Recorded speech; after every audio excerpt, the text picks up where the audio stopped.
அரைக்கீரை பித்துண்டு கத்தி எடுத்தவர் காடு புக்காரே.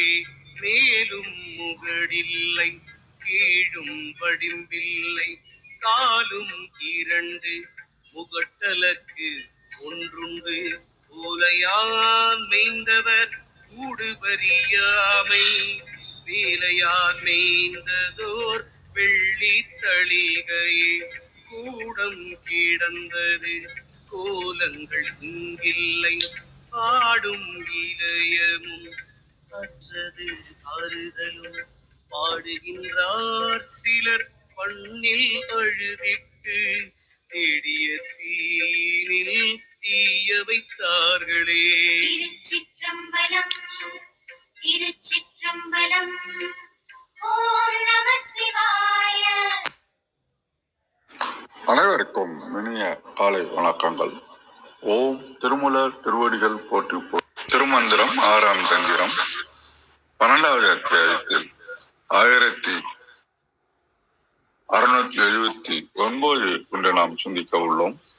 ஓடும் குதிரை குசைத்தின்னும் பற்றுமின் ஓடும் குதிரை குசைத்தின்னும் பற்றுமின் வேடம் கொண்டு என் செய்வீர் வேண்டா மனிதரே. வேடம் கொண்டு என் செய்வீர் வேண்டா மனிதரே. நாடுமின் நந்தியை நம்பெருமான் தன்னை நாடுமின் நந்தியை நம்பெருமான் தன்னை தேடும் இன்பப் பொருள் சென்று எழுதலாமே. தேடும் இன்பப் பொருள் சென்று எழுதலாமே.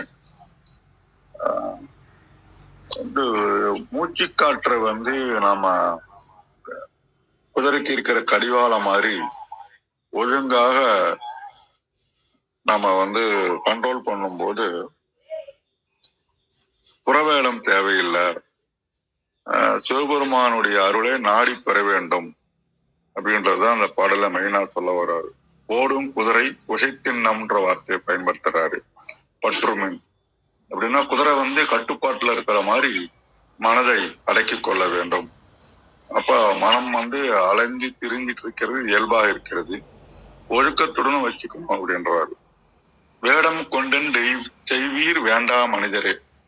வெளிப்புற வேஷம் போட்டுக்கிட்டு சாமியார் மாதிரி இருக்கணும்னு அவசியம் இல்லை. உண்மையான ஆன்மீகம் உள்ளத்துல இருக்கணும். நாடுமன் நந்தியை நம்பெருமான் தன்னைன்றாரு. நந்தின்றது சிவபெருமானதான் சொல்றாருங்க. அவரை தேடுங்கள், நம்புங்கள், உண்மையுடன் தேட வேணும் அப்படின்றாரு. நாட வேண்டும் அப்படின்றதுக்கு சொல்றாரு. தேடுமின் அப்பொருள் சென்று எழுதலாமே. அப்பரம்பொருளை தேடினால் இறுதியில் அதனை அடைய முடியும். உண்மையான முயற்சி இருந்தால் இறைநிலையை பெற முடியும் அப்படின்றதுதான் இந்த பாடல நமக்கு சொல்ல வர்றாரு. மொத்தத்துல பார்த்தோம்னா மனதை அடக்கணும்ன்றாரு. வெளிப்புற வேஷங்கள்லாம் அடங்காம உண்மையான இறைவனை உள்ளத்துல தேடணும்னா பரம்பொருள் நிச்சயமாக கிடைக்கும் அப்படின்றாரு. இதுல வெளிப்புற தோட்டம் முக்கியம் அல்ல, உள்ளத்தின் தூய்மை முக்கியம் அப்படின்ற சொல்ல வர்றாரு. மனக்கட்டுப்பாடு எதுக்குன்னா வாழ்க்கையில வெற்றிக்கு அடிப்படையா இருக்கக்கூடிய ஒன்றாக இருக்கின்றது. ரெண்டாவது உண்மையாக ட்ரை பண்ணோம்னா அந்த இலக்கை அடைய முடியும் அப்படின்றது. ஆன்மீகன்றது நடிப்பல்ல, அது ஒரு அனுபவம் அப்படின்றாரு. இதுக்கு ஒரு குட்டி கதை ஒண்ணு சொல்லலாம்னாக்கா, ஒரு கிராமத்துல 2 பேர் இருந்தாங்க. ஒருத்தர் தினமும் சிவன் வேடம் போட்டுக்கிட்டு பெரிய சாமியார் மேல் நடிச்சு மக்கள்கிட்ட புகழ் வாங்கிட்டு இருப்பாரு. மற்றொரு ஒரு எளிய மனிதர், வெளியில சாதாரணமா இருப்பாரு, உள்ளத்துல இறைவனை நினைச்சுக்கிட்டே அமைதியா இருப்பாரு. ஒரு நாள் அந்த கிராமத்துக்கு ஒரு ஞானி வந்தாங்க. எல்லாரும் அந்த வேடம்பட்ட மனிதரை பெருசா நினைச்சு அவரை முன்னிலைப்படுத்தினாங்க. ஆனா அந்த ஞானி அமைதியா இருந்த எளிய மனிதரை பார்த்து இவர்தான் உண்மையான ஆன்மீகவான் அப்படின்றாரு. அப்ப ஞானி விளக்குனாரு, வேடம் போட்டா இறைவனை கிடைக்காது, மனதை அடக்கி உண்மையாக இறைவனை தேடினால்தான் கிடைக்கும் அப்படிங்கும்போது எல்லாருக்கும் ஒரு உண்மை புரிஞ்சதா சொல்றாங்க. இப்போ நம்ம practical applicability day to day லைஃப்ல எப்படி நம்ம கொண்டு போகலாம் அப்படின்னு சொல்லி பார்த்தோம்னு சொன்னோம்னா, மனக்கட்டுப்பாடு தான் இங்க நமக்கு ஒழுங்கா பிரைமரியா சொல்றாரு. அப்போ பிராணாயாமம் மூலமா அல்லது மூச்சு பயிற்சி மூலமாக, ஏன்னா திருமூலர் மெயினா மூச்சு பயிற்சி தான் ஹேண்டில் பண்ணுவாரு. காற்றை கொள்முதல் செய்யணும் அப்படின்னு சொல்லுவாரு. காலைல எழுந்துச்சு காற்றை கொள்முதல் பண்ணிட்டோம்னா டே ஃபுல்லா ஃப்ரெஷ்ஷா இருக்கலாம் அப்படின்னு சொல்லுவாரு. வெளிப்புற நடிப்பு நமக்கு வேணாம் அப்படின்றது, உண்மையாக தேடுறது அப்படின்றது தேவை. முயற்சி இருந்தாலும் அடையலாம். இது ஒரு செல்ஃப் இதுக்கும் தேவைப்படுது. நமக்கு ஒரு இண்டிவிஜுவலா நம்ம ஒரு டிப்ரெஸ் ஆகும்போது முயற்சி செய்யணும் அப்படின்றதுக்கு தொடர்ந்து தேவைப்படுகின்றது. அப்ப இன்னைக்கு சுருக்கமா என்ன சொல்லணும்னு சொன்னா, ஒரு மனதை அடக்கணும்ன்றாரு, நடிப்பை விட்டுடுங்கன்றாரு, உண்மையை தேடுங்கன்றாரு, தொடர்ந்து முயற்சி செய்யுங்கன்றாரு. அப்ப இறைவன்பால் நம்ம செய்யும் போது நமக்கு அவனுடைய இது கண்டிப்பா கிடைக்கும் அப்படின்றது நம்பலாம். மிக்க நன்றி. வாருங்கள் வந்தியாமா, வணக்கம்.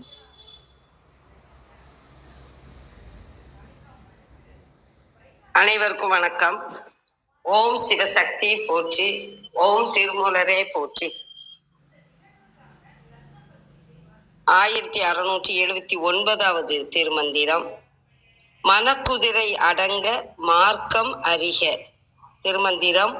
ஓடும் குதிரைக்கு குசை திண்ணம் பற்றுமின், வேடம் கொண்டு என் செய்வீர் வேண்டா மனிதரே, நாடுமின் நந்தியை நம்பெருமான் தன்னை, தேடும் இன்ப பொருள் சென்று எய்தலாமே. அருமையான திருமந்திரம். ஓடிக்கொண்டே இருக்கும் பிராணனாகிய மூச்சு காற்றை மூச்சு பயிற்சியால் இழுத்து அடக்கி விடுதல் என்னும் கடிவாளம் கொண்டு அடக்கி நிறுத்தி முறைப்படுத்துங்கள். உயிர்க்கு துணையான இதை செய்யாமல் புற வேடங்கள் பூண்டு மனிதர்களே, நீங்கள் என்ன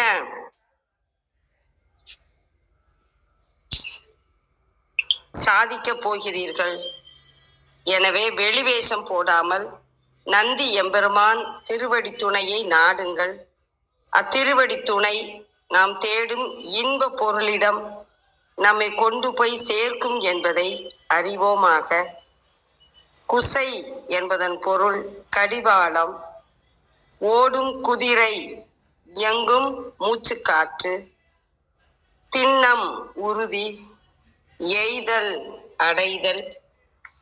கழக வெளியீட்டில் ஓடும் குதிரையாகிய உயிரின் குசையாகிய அளவுட்படுத்தும் கடிவாளத்தை திண்ணமாக பற்றி உயிர்ப்பினை அடக்குங்கள்.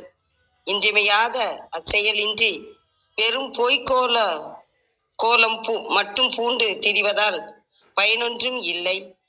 மாந்தர்கள் அப்பொய்கோலம் கொள்ளுதல் வேண்டாம். நந்தியாகிய சிவனை உளத்தின் கண் நாடுங்கள். திருவருளால் நம் பெருமானை உணர்வின் கண் தேடுங்கள். தேடினால் அழியா உண்மை அறிவு இன்ப பொருளாகிய சிவனார் திருவடி இன்பத்தினை சென்று எய்தி இன்புறுதல் கூடும். இதுவே தேடி கண்டு கொண்டேன் என்பதாகும். குசை கடிவாளம். ஓடும் குதிரை குசை திண்ணம் பற்றுமின் என்பதன் பொருள் ஓடுகின்ற பிராண வாயுவை அடக்கி வீண் போகாது செய்மின். அனைவருக்கும் நன்றி, வணக்கம். சிவசிவ. திருச்சிற்றம்பலம். நன்றிங்கம்மா. வாருங்க கிருத்திகாம்மா, வணக்கம். வணக்கம்.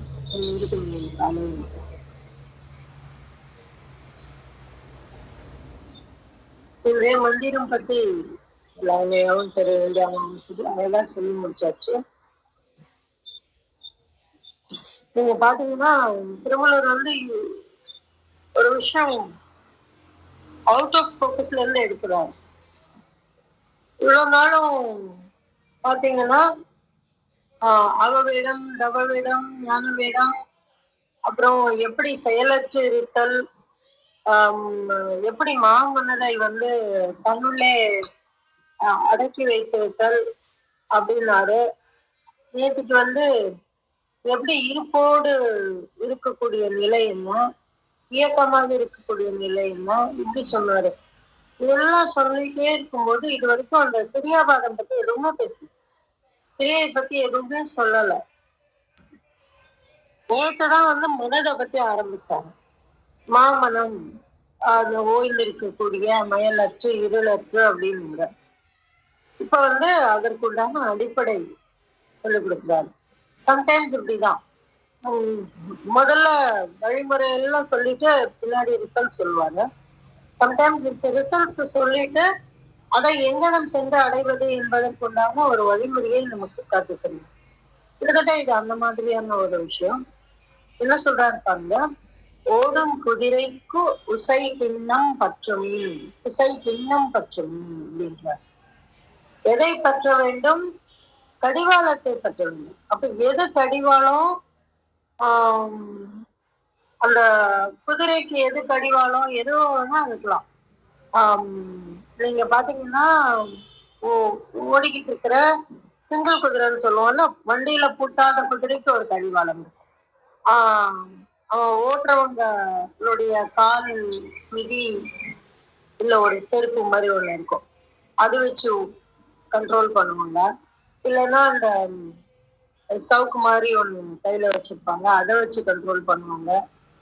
வண்டியில பூட்டி இருக்கக்கூடிய குதிரைக்கு வேற ஒரு கடிவாளம் இருக்கும். என்னன்னா அந்த கண்ணு பட்டை கட்டி விட்டுருப்பாங்க. அது ஏதோ ஒண்ணு இந்த குதிரையை டைரக்ட் பண்ணக்கூடிய, அதே சமயம் அதை கண்ட்ரோல்ல வைத்திருக்கக்கூடிய ஒரு விஷயம். அதான் அந்த குசை அப்படிங்கிறது. அப்ப இந்த இடத்துல ஓடும் குதிரைக்கு உசை திண்ணம் பற்றும் நீள், உறுதியாக பற்ற வேண்டும். எதை? அந்த கடிவாளத்தை பற்ற வேண்டும். எது கடிவாளம் அப்படின்னு பாத்தீங்கன்னா ஒருத்தருக்கும் ஒன்னொன்னு கடிவாளம். அப்ப இந்த இடத்துல குதிரை அப்படிங்கிறத மனதை எடுத்துக்கலாம், மூச்சை எடுத்துக்கலாம், புத்தி சிந்தனை இப்படி எது வேணா எடுத்துக்கலாம்.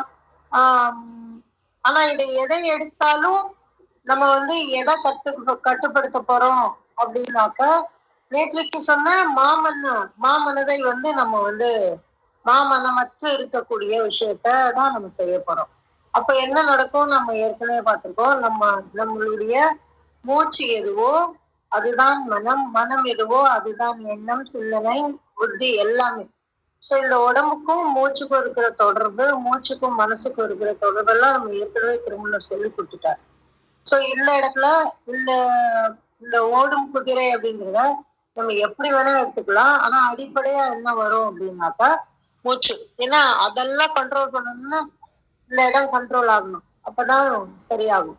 சோ அந்த மாதிரி நம்ம மூச்சு அப்படின்னு எடுத்துக்கலாம். இந்த மூச்சை கண்ட்ரோல் பண்றதுக்கு திண்ணம் பற்றுமீன் அப்படின்னு சொல்றாரு. அப்ப அந்த கடிவாளத்தை பற்ற வேண்டும் சொல்றாரு.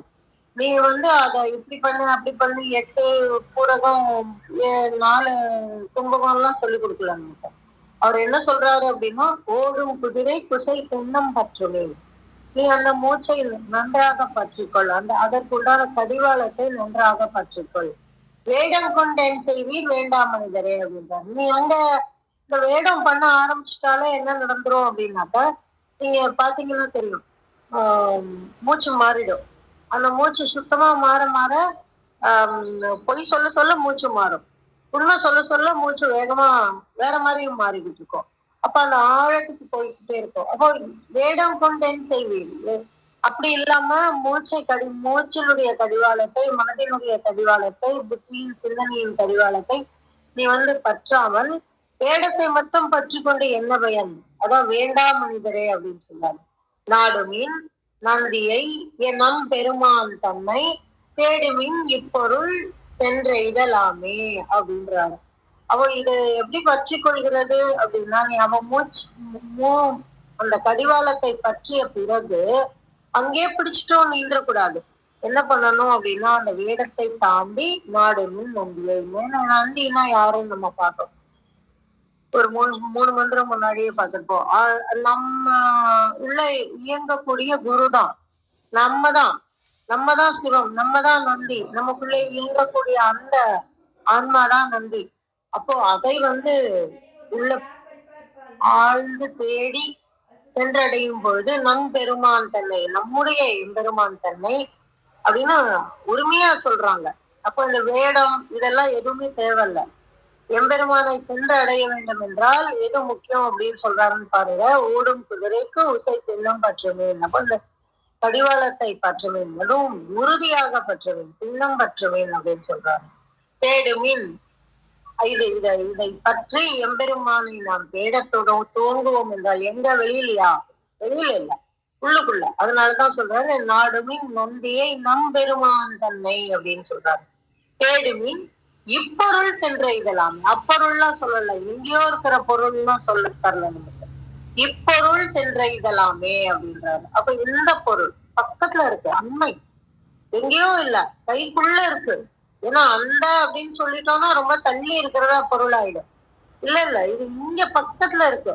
சோ இப்பொருள் சென்ற இதெல்லாமே அப்படின்னு அருகே இருக்கக்கூடிய நமக்குள்ளே உள்ளங்கை நெல்லிக்கனியாக விளங்கக்கூடிய, நமக்கு எம்பெருமானாக தலைவனாக விளங்கக்கூடிய, குருவாக விளங்கக்கூடிய நந்தியை நாம் நாடி பற்றி கொள்ள வேண்டும். அப்படி பற்றுவதற்கு நாம் மூச்சை பற்றி கொள்ள வேண்டும், மூச்சுக்கான கடிவாளத்தை பற்றி கொள்ள வேண்டும்.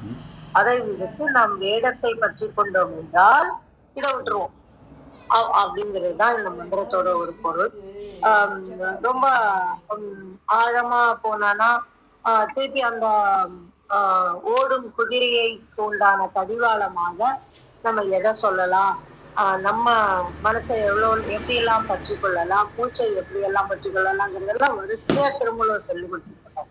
எங்கேயாவது ஒரு சந்தேகம் வந்தா பிராணாயாமம் பத்தியோ இல்லை எதை பத்தினாலும் நம்ம பின்னாடி போய் பார்த்துட்டு திருப்பி வர முடியும். அப்பேற்பட்ட ஒரு இடத்துல இருந்து மீண்டும் அதை ஞாபகப்படுத்துகிறார் நமக்காக. அற்புதமான மந்திரம் இது. நமக்கு எல்லாருக்கும் ஆழமா புரியணும்னு பிரார்த்தனை. இந்த காலை வேளைக்கு சொல்லி என்னுடைய பகிர்தலை முடித்துக் கொள்கிறேன்.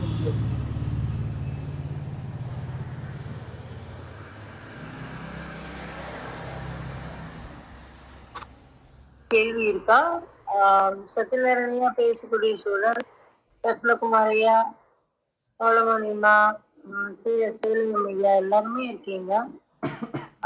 யாராவது ஏதாவது பகிர்ந்து கொள்ள விருப்பம்னா பகிர்ந்து கொள்ளலாம். இன்னும் இன்னைக்கு நிறைய டைம் இருக்கு. கௌரிமா வரலாம்னு நினைக்கிறேன். அந்த பெட்ல உட்காந்துக்கிட்டு நக்கு நக்கு நக்குன்னு நக்குறா. ரத்னாயே மேல வர முடியுமா? ஓகே,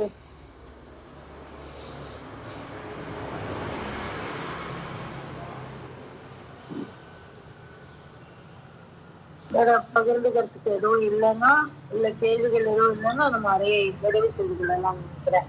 லைனையா நீங்க என்ன நினைக்கிறீங்க? நிறைவு செஞ்சிடலாங்களாம்மா? வேற யாரும் தளத்து நிறைவு செஞ்சிடலாம். சரி, அப்ப நிறைவு செய்திருங்க. நன்றி. வந்த மையான்மர்களை வணங்கி மகிழ்கின்றோம். மீண்டும் நாளை காலை சந்திப்போம். தளம் நிறைவுறுகின்றது. 5, 4, 3, 2, 1.